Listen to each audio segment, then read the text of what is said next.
کیونکہ نبی پاک صلی اللہ علیہ وسلم نے اس کا اہتمام کیا ہے۔ یہ مہینہ ایسا ہے کہ جس میں اعمال کی پیشی ہوتی ہے، رزق لکھ دیا جاتا ہے، حساب و کتاب لکھ دیا جاتا ہے۔ یہ ساری چیزیں اس مہینے سے تعلق رکھتی ہیں، اسی لیے اللہ کے نبی صلی اللہ علیہ وسلم نے اس مہینے میں نفل روزوں کا اہتمام کیا۔ اب اللہ کے نبی صلی اللہ علیہ وسلم نے ایک شروع کا حصہ مکمل روزے رکھے بھی شعبان کے، اور ان کو دیکھا دیکھی پھر صحابہ کرام نے رکھنا شروع کر دیا۔ لیکن شعبان المعظم کے آخری ہفتے میں یوں کہو حضور اکرم صلی اللہ علیہ وسلم نے کہا کہ روزے نہ رکھو شعبان کے آخری ہفتے میں۔ اس کی وجہ یہ تھی کہ ہو سکتا ہے لگاتار روزے رکھنے کی وجہ سے کمزوری آ جاوے اور جو رمضان کے روزے فرض ہیں وہ چھوٹ جائیں۔ اس کے لیے اللہ کے نبی صلی اللہ علیہ وسلم نے منع کیا۔ سمجھ میں آئی بات؟ تو صحابہ کرام رضوان اللہ علیہ اجمعین میں سے کچھ ایسے مستعد بھی تھے، صلاحیت مند بھی تھے کہ جنہوں نے حضور کی اقتداء میں پورے شعبان کے روزے رکھے، اور 1-2-3 دن پہلے رمضان نہ مل جائے اس کے لیے، اور رمضان کا مہینہ الگ ہو جائے اور شعبان الگ ہو جائے اس لیے 2-3 دن افطار رکھا، یعنی رمضان کے مہینے سے 2-3 دن پہلے انہوں نے روزہ نہیں رکھا تاکہ امتیاز ہو جائے رمضان کے مہینے میں اور شعبان کے مہینے میں۔ تو صحابہ کرام اس کو سمجھتے تھے کہ حضور نے اگر عمل کیا ہے تو کوئی تو بات ہوگی۔ اس کے لیے ایسا تو نہیں ہے کہ صرف رمضان میں ایک روزے رکھنے کا، اگر اللہ نے آپ کو طاقت دی ہے، اگر اللہ نے آپ کے بدن میں تندرستی دی ہے، ایسے اشخاص کو چاہیے کہ وہ وقتاً فوقتاً اس مہینے میں روزے رکھتے رہیں تاکہ بدن بھی بالکل رمضان کے روزے کے لیے تیار ہو جائے۔ سمجھ میں آئی بات؟ تو نفل روزے رکھنا چاہے اگر کوئی شعبان میں تو رکھ سکتا ہے، جتنے آپ رکھنا چاہے، 1 رکھو 1 مت رکھو، 2 رکھو 2 مت رکھو، کوئی ضروری نہیں ہے لگاتار رکھنا۔ سمجھ میں آئی بات؟ نفل روزے جتنے رکھیں گے اتنا ثواب ملے گا۔ کیوں؟ کیونکہ حضور نے رکھا ہے، شعبان کے روزے حضور نے رکھا ہے، کوئی ضروری نہیں ہے کہ رکھنا ہی ہے۔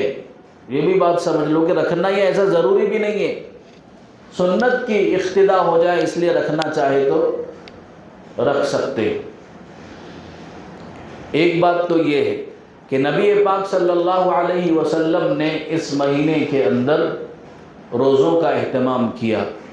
قرآن کی تلاوت کے بارے میں بھی صحابہ کرام رضوان اللہ علیہ مجمعین سے یہ بات ملتی ہے احادیث سے کہ صحابہ کرام رضوان اللہ علیہ مجمعین بھی حضور کو دیکھا دیکھی عبادت کی طرف زیادہ متوجہ ہوتے تھے، اور عبادتوں میں نفلوں کے ساتھ ساتھ قرآن کی تلاوت بھی زیادہ کرتے تھے۔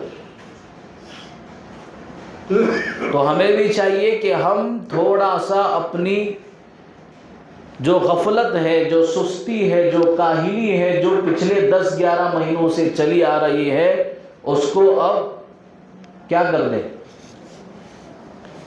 ایک مثال دیتا ہوں میں کیا کرنا ہے، مثال سے زیادہ باتیں سمجھ میں آتی ہیں۔ آدمی گاڑی چلا رہا ہے، چاہے 4 ویلر ہو 2 ویلر ہو، جب سپیڈ بریکر آتا ہے تو آدمی کیا کرتا ہے؟ سپیڈ بریکر آنے کے بعد بریک مارتا ہے کہ آنے سے پہلے بریک مارتا ہے؟ اپنی گاڑی دھیمی کرتا ہے، کیا کرتا ہے؟ آنے سے پہلے ہی مارتا ہے۔ ایسا تو نہیں ہے کہ سپیڈ بریکر پر گئے اور گاڑی جب ماری اور پھر بریک مارا، تو پھر بریک مارنے کا آپ کا فائدہ کیا ہے جب آپ سپیڈ بریکر پر چڑھ گئے؟ تو وہ سپیڈ بریکر بنایا اسی لیے جاتا ہے کہ آپ آنے سے پہلے اپنی گاڑی کو روک لو، دھیما کر لو، اسی لیے اس کو بنایا جاتا ہے۔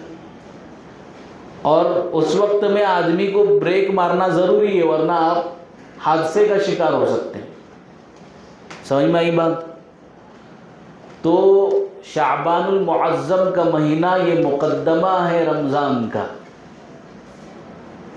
ہم یوں سمجھتے ہیں کہ رمضان کے اندر سب بند، حالانکہ اس کا بریک شعبان میں لگتا ہے، تب جا کر کے آدمی رمضان میں عبادت کرتا ہے۔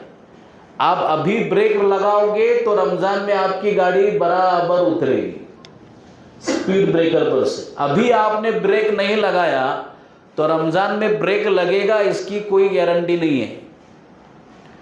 اور میں اس کو بھی مثال دے کر کے سمجھا سکتا ہوں کہ اس کی کوئی گارنٹی نہیں ہے کہ رمضان میں آپ بریک لگائیں گے۔ ہم دیکھو آج کل کے معاشرے میں روزے بھی دھڑا دھڑ چھوڑ دیں گے، تراویح چھوڑ دیں گے، فرض نمازیں چھوڑ دیں گے لوگ رمضان میں۔ ایک فرض نماز کا ثواب 70 فرائض کے برابر اور ایک نفل نماز کا ثواب فرض کے برابر، ایسی نمازیں لوگ چھوڑ دیتے ہیں۔ کیوں چھوڑتے ہیں؟ ہم سنتے ہیں نا احادیث میں کہ رمضان المبارک کے مہینے میں شیطان مقید ہو جاتا ہے۔ حدیث میں فضائل اعمال میں ہے کہ شیاطین، سرکش شیاطین کا ذکر ہے، سرکش شیاطین رمضان کے مہینے میں قید کیے جاتے ہیں۔ اب یہ جو گناہ ہوتے ہیں یہ کون کرواتا ہے؟ شیطان ہی کرواتا ہے نا۔ تو پھر رمضان میں آدمی نماز کیسے چھوڑتا؟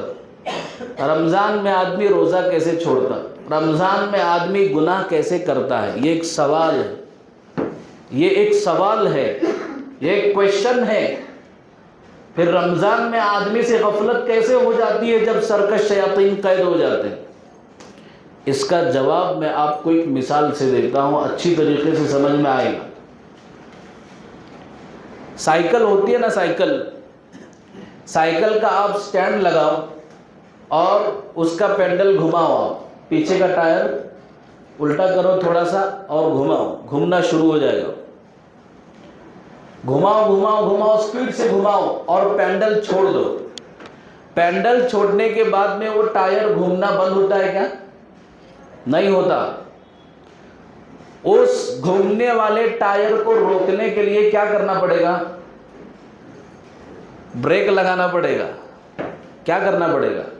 بریک لگانا پڑے گا۔ شیطان نے پورے 11 مہینے پینڈل مارا ہے، پورے 11 مہینے اس نے پینڈل مارا ہے۔